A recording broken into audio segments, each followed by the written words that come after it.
que essa é uma outra grande preocupação em epidemias, especialmente em epidemias de doenças novas ou de novos micro-organismos, aí, novas mutações que surgem. Obviamente, uma das primeiras preocupações é com a taxa de letalidade. Então, se 100 pacientes têm a doença, quantos em média vão evoluir para o óbito? Essa é uma informação crucial que você não pode deixar de saber e que certamente vai ser cobrado nas provas no final do ano.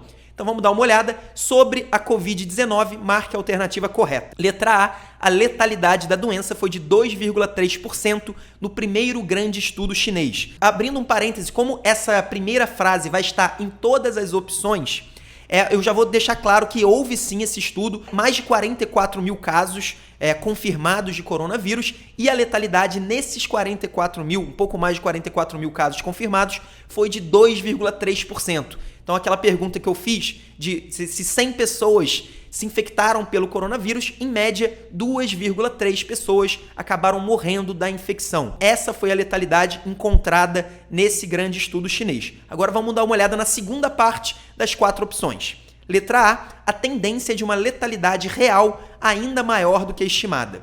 Letra B, a tendência de uma letalidade real significativamente menor do que a estimada. Letra C, a mortalidade é ainda maior em adultos jovens. E a letra D diz que a letalidade da doença foi de 2,3%, taxa similar ao que ocorre na gripe. Então vamos começar das duas últimas opções. Primeiro, a letra C é a mais fácil, né? Com certeza a mortalidade não é maior em adultos jovens, isso dificilmente acontece em doenças infecciosas. Na verdade, a mortalidade é maior nos idosos e pessoas com comorbidades, o que também é bastante óbvio, né? Várias doenças infecciosas têm esse mesmo comportamento. E nas crianças, algumas doenças têm uma taxa de letalidade maior, mas aparentemente isso não acontece no coronavírus. Nós temos poucos casos notificados, as crianças parecem ter uma infecção mais leve. Isso levando em consideração que a epidemia começou no período de férias escolares e por isso lá na China, né, no período de férias escolares da China, ainda se tem essa preocupação com as crianças, mas aparentemente a taxa de letalidade é realmente maior nos idosos e pessoas com comorbidades. Então a letra C está errada. Indo para a letra D diz que a taxa de 2,3% é similar ao que ocorre na gripe. E aí que entra um ponto importantíssimo, um conceito fundamental. Na verdade, a taxa de letalidade da gripe, de uma maneira geral, é estimada como menor do que 0,1. Então, é menor do que 0,1. Nesse caso, uma taxa de 2,3% seria mais do que 20 vezes maior do que a gripe.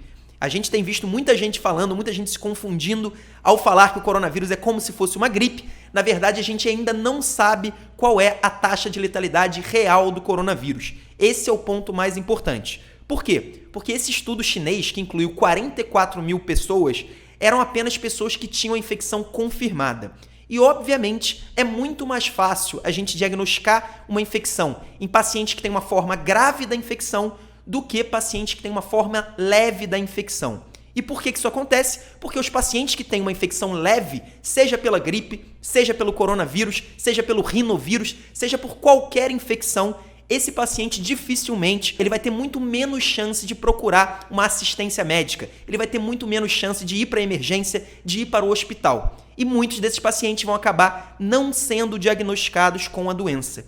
Então, quando a gente faz uma série de casos, como aconteceu na China, só com os casos confirmados, isso acaba que naturalmente superestima a letalidade da doença. Porque com certeza, muito mais do que 44 mil pessoas tiveram a doença. Muitas pessoas, muitos chineses e de todos os outros países atingidos pela infecção tiveram a doença e ficaram em casa. Eles não foram para o hospital, eles não foram diagnosticados como portadores do coronavírus. Imagina que a gente usou uma base de cálculo para calcular a letalidade de 44 mil, mas pode ser que na verdade a gente tenha tido 150 mil.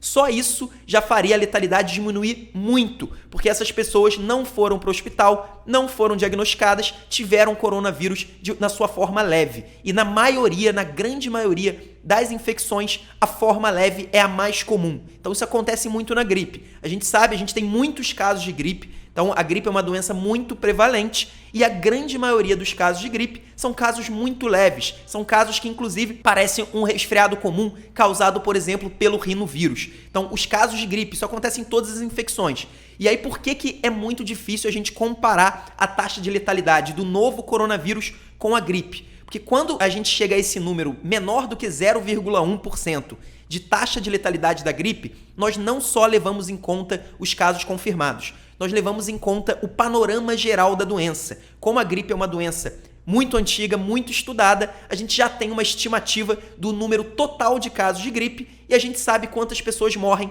anualmente da doença. A partir disso é feita a taxa de letalidade. No caso do coronavírus, isso não acontece. A gente só usou realmente como denominador dessa proporção o número de casos confirmados. A gente não usou as pessoas que ficaram em casa, as pessoas que tiveram a doença e que nem sabem que tiveram a doença. Inclusive, já está confirmado que várias pessoas têm o vírus, nas secreções respiratórias e são completamente assintomáticas ou oligossintomáticas. Então, com certeza, existem muitas formas leves da Covid-19, do novo coronavírus, que não estão incluídas nessa taxa. E aí, a partir disso, por isso que a letra D está errada, não é uma taxa similar ao que ocorre na gripe. A taxa de letalidade da gripe é menor do que 0,1 e a gente não faz a menor ideia de qual é a taxa real do coronavírus. A única coisa que a gente sabe é que muito provavelmente, como está ali na letra B, essa taxa é significativamente menor do que a que foi estimada no primeiro estudo chinês, porque o primeiro estudo chinês só utilizou casos confirmados